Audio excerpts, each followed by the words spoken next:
প্রশ্ন বারবার আসছে, আওয়ামী লীগ কবে ফিরবে? আওয়ামী লীগ শীঘ্রই মাঠে ফিরবে। আওয়ামী লীগকে কে ফেরাবে? আওয়ামী লীগকে বিএনপি ফেরাবে। এর কারণ অনেক। কিভাবে ফিরবে? তাদের নিষেধাজ্ঞা প্রত্যাহার হবে এবং তাদের নামে অনেক মামলা, এগুলো বাতিল হবে। তবে কিছু কিছু মামলা ঝুলে থাকবে। ওই যে যখন এরশাদ সাহেব সরকারের বিরুদ্ধে কথা বলতেন, তখন মামলার খড়গ তার সামনে ঝুলতো, ওই রকম কিছু মামলা আওয়ামী লীগের নেতাদের নামেও থাকবে। সেইগুলো বিভিন্ন সময় বিএনপি ইউজ করবে। আওয়ামী লীগের নেতাকর্মীরা দেশে ফিরবেন কবে? এই মার্চ মাসেই অনেকেই দেশে ফিরবেন। তারা আইনি লড়াই করবেন, তারা গ্রেফতার বরণ করবেন, তারা তাদের রাজনৈতিক অধিকার প্রতিষ্ঠার জন্য নানানভাবে চেষ্টা করবেন। এখন কথা হলো, আওয়ামী লীগ কেন ফিরবে? আওয়ামী লীগকে ফেরানোর জন্য এবং বাংলাদেশে সুষ্ঠু রাজনৈতিক এবং গণতান্ত্রিক পরিবেশ সৃষ্টি করার জন্যই কিন্তু তারেক রহমানকে বাংলাদেশে আনা হয়েছে। এই বিষয়টা আমি আগেই বহুবার বলেছি যে তারেক রহমান কিভাবে বাংলাদেশে এলেন। তিনি তো সেই নভেম্বরের লাস্ট উইকেও তো বললেন লন্ডনে বসে যে আমি দেশে যেতে গেলে এটা আমার উপর ডিপেন্ড করে না। হঠাৎ করে ফেব্রুয়ারিতে এসে উনি প্রধানমন্ত্রী হয়ে গেলেন। এখানে একটা বড় গেম হয়েছে, সেই গেমটা আপনারা বোঝার চেষ্টা করলে সহজ হবে। আমাদের পক্ষ থেকে, আওয়ামী লীগের পক্ষ থেকে, আমাদের নেতাকর্মীদের পক্ষ থেকে উপরের যে নির্দেশ আছে, নেত্রী বলেছেন এখন যত নির্বাচন আসবে, সেই আদালতের কমিটি হোক, মসজিদ কমিটি হোক, এলাকার যে কোনো কমিটি হোক, সারা বাংলাদেশের যে কোনো নির্বাচন হোক, সকল নির্বাচনে আওয়ামী লীগ অংশগ্রহণ করবে। এমনকি এই যে লোকাল গভর্নমেন্ট, স্থানীয় সরকার নির্বাচনে আওয়ামী লীগ অংশগ্রহণ করবে। সেইভাবে সবাইকে মানসিক প্রস্তুতি নিতে হবে। আমরা আমাদের উপর থেকে নিষেধাজ্ঞা তুলে নেওয়ার জন্য এই সরকারের উপরে অনুরোধ বলুন বা চাপ সৃষ্টি বলুন বা লবিং বলুন, এটা আমরা করব। অন্যদিকে আমরা আদালতে লড়ব। এই নিষেধাজ্ঞা অবৈধ, সেটার উপরে আইনি লড়াই আমাদের শুরু হবে। আমাদের বিদেশের বিভিন্ন বন্ধুরাষ্ট্র এবং বিভিন্ন আন্তর্জাতিক সংস্থার কাছে লবিং হবে। এই নিষেধাজ্ঞা অবৈধ, এটা গণতান্ত্রিক রাজনৈতিক চর্চা নয়, সেটা আমাদের তুলে ধরতে হবে। বাংলাদেশের মধ্যে বিভিন্ন সংস্থার কাছে আমাদেরকে তুলে ধরতে হবে এই নিষেধাজ্ঞার বিরুদ্ধে এবং গণতান্ত্রিক রাজনীতির পক্ষে সবাইকে দাঁড়ানোর জন্য। এবং ধীরে ধীরে এই বিষয়টা নিয়ে একসময় গণ আন্দোলন গড়ে উঠবে এবং আওয়ামী লীগ রাজনীতিতে ফিরে আসবে।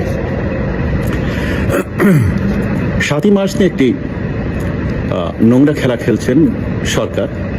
এটি তারা খেলবেন, এটা আমরা আশা করিনি। কিন্তু আবার ওনারা যে এই টাইপের লোক, সেটা তো আমরা জানি।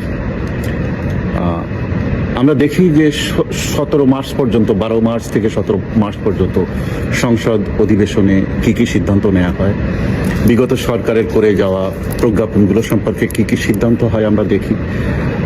তবে একটু একটু করে মনে হচ্ছে যে বিভিন্ন জায়গায় মব করার জন্য সমন্বয়কদেরকে গ্রেফতার করা হচ্ছে। কিন্তু বিভিন্ন জায়গায় তারা এই যে গ্যাস স্টেশনে মাস্তানি করতে যে ভাঙচুর করার মামলায় তাদের গ্রেফতার করা হয়েছে। তারপরে শাহবাগ থানার মধ্যে ঢুকে ওই যে যাদেরকে গ্রেফতার করা হয়েছিল 7ই মার্চের ভাষণ বাজানোর জন্য, তাদেরকে সে মব করেছে, পিটাপিটি করেছে, এসব মিলায় ওদেরকে গ্রেফতার করা হয়েছে।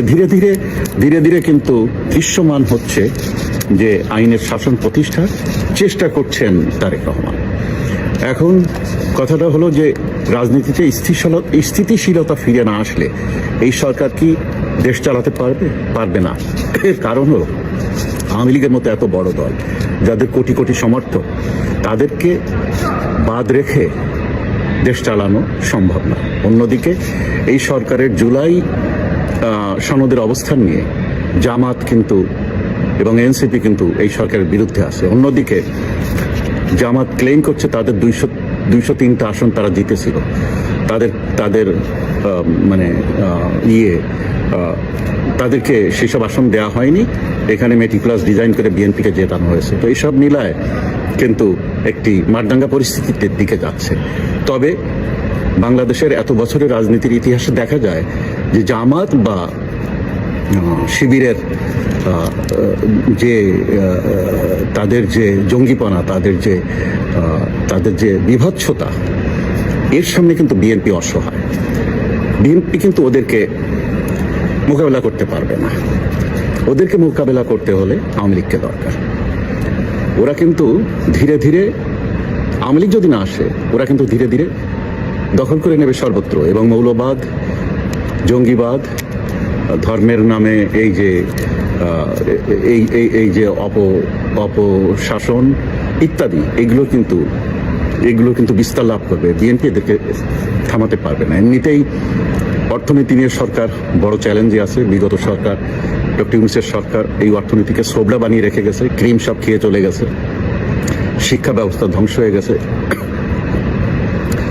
বন্দরের অবস্থাগুলো খারাপ, কারো উপরে কারো কোনো কন্ট্রোল নাই। সরকারি কর্মকর্তা কর্মচারীরা বেতনের দাবিতে তারাও আন্দোলনরত। প্রতিটা সেক্টর, ব্যবসায়ীরা, অন্য পেশাজীবীরা সবাই তাদের দাবি নিয়ে এই সরকারের কাছে তাদের দাবি তুলছে।